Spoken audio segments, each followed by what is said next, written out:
하나님의 말씀입니다. 열왕기상 18장 36절 말씀을 제가 받들어 읽겠습니다.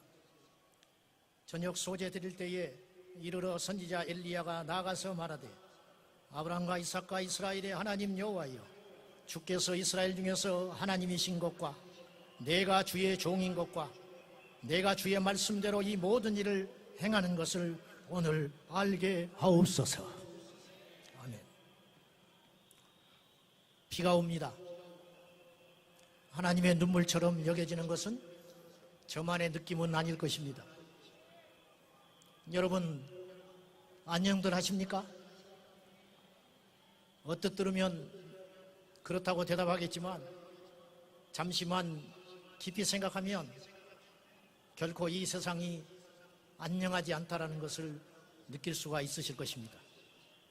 지난 2021년 2월에 동거 커플 중에 한 사람이 자신의 파트너를 건강보험 피부양자로 인정해달라고 행정소송을 시작했습니다.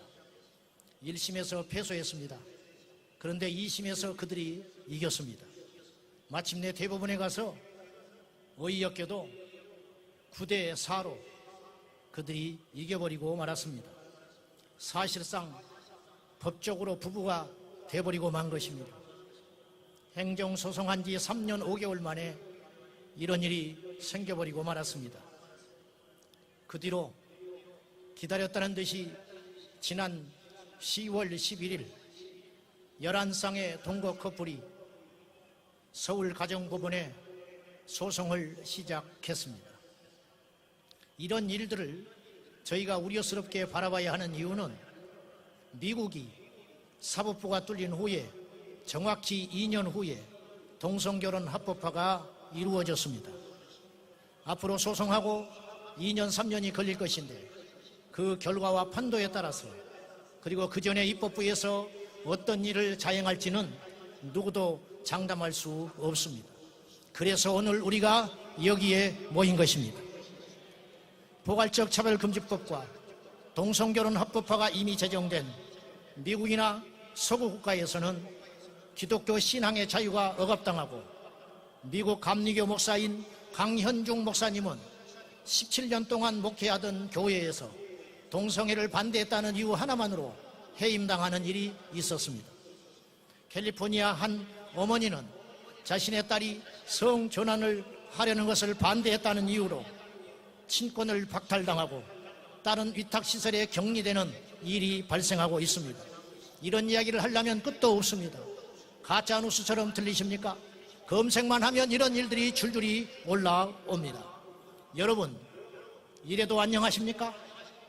내 자식이 아니고 내 형제가 아니고 나와 상관없으니, 그리고 어차피 시대적 대세이니 이대로 침묵하고 있어야 하겠습니까? 댐이 터지기 직전인데 댐 아래에서 고기나 한가롭게 잡고 있다면 어리석은 소리 들을 것입니다. 왜 이런 세상이 되어갑니까? 그것은 과거 엘리야 시대처럼 하나님의 말씀을 버리고 우상을 따랐기 때문인 것입니다. 먼저 하나님의 말씀을 마땅히 지켜야 할 우리들을 돌아봐야 하겠습니다. 제 자신부터 하나님의 말씀을 떠났는지, 아니면 하나님의 말씀과 세상을 양다리 걸친 신앙인은 아닌지 오늘 우리가 깊이 성찰해야 되겠습니다. 우리가 세상을 꾸짖기 전에, 동성애자를 죄라고 말하기 전에 엘리야가 갈멜산에 올라 무너진 하나님의 제단을 먼저 수축하고 기도했듯이 오늘 우리의 예배 삶을 돌아보며 우리의 생활들을 돌아보면서 하나님 앞에 깊이 회개하고 하나님께 애통의 눈물을 흘리는 오늘 이 시간 저와 여러분 되기를 예수님의 이름으로 축원합니다. 세상이 약해지고 무서워진 이유는 바로 우상을 따르기 때문입니다. 우상은 하나님보다 귀히 여기는 것, 하나님보다 더 즐거워하는 것입니다. 단언코 제가 말하는 건데 이 시대는 하나님보다 쾌락을 더 사랑합니다. 그리고 말할 것 없이 그 쾌락의 중심에는 동성애를 비롯한 성적 일탈들이 있습니다. 손가락질을 받지 않고 마음대로 짐승처럼 살고 싶어서 반대 목소리를 내지 못하도록 하는 것이 바로 포괄적 차별금지법의 실체 아니겠습니까? 그 법을 제정시킨 서구의 나라들을 보십시오. 대다수의 사람들은 혐오와 차별, 인권이라는 미명 아래 자신들의 표현의 자유를 억압당하고 있습니다.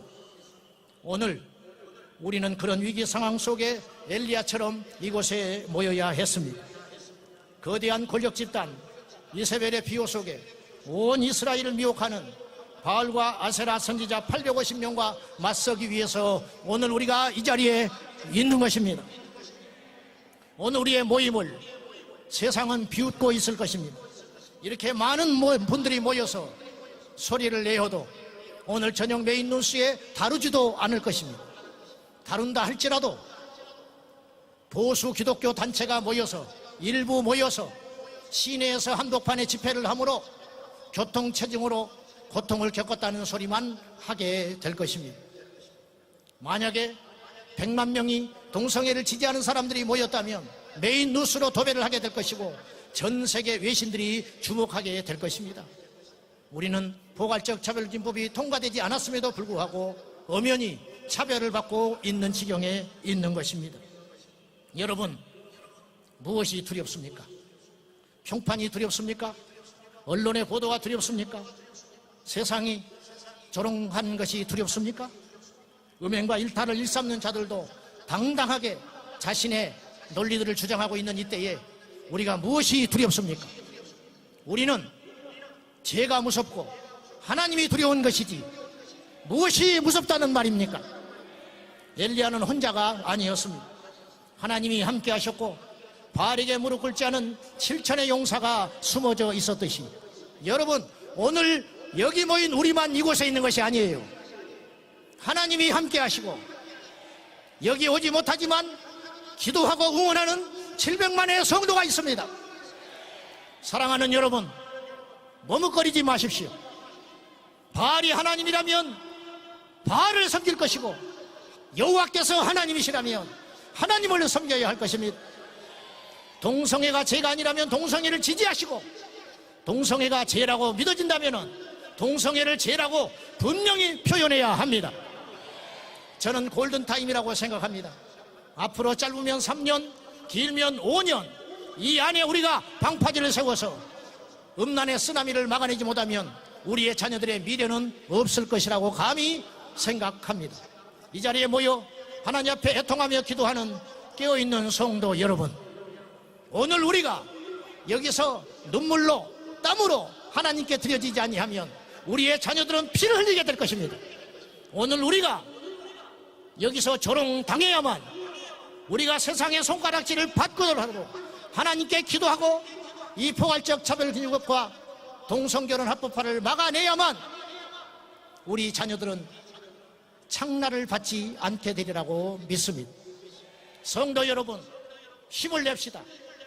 그리고 분명히 우리가 기도함으로 행동하여 이 약한 세대에 하나님의 사람들로 뭉쳐서 대한민국이 이 지구상에 유일하게 포괄적 차별금지법을 막아내는 거룩한 하나님의 나라가 되기를 예수님의 이름으로 축원합니다.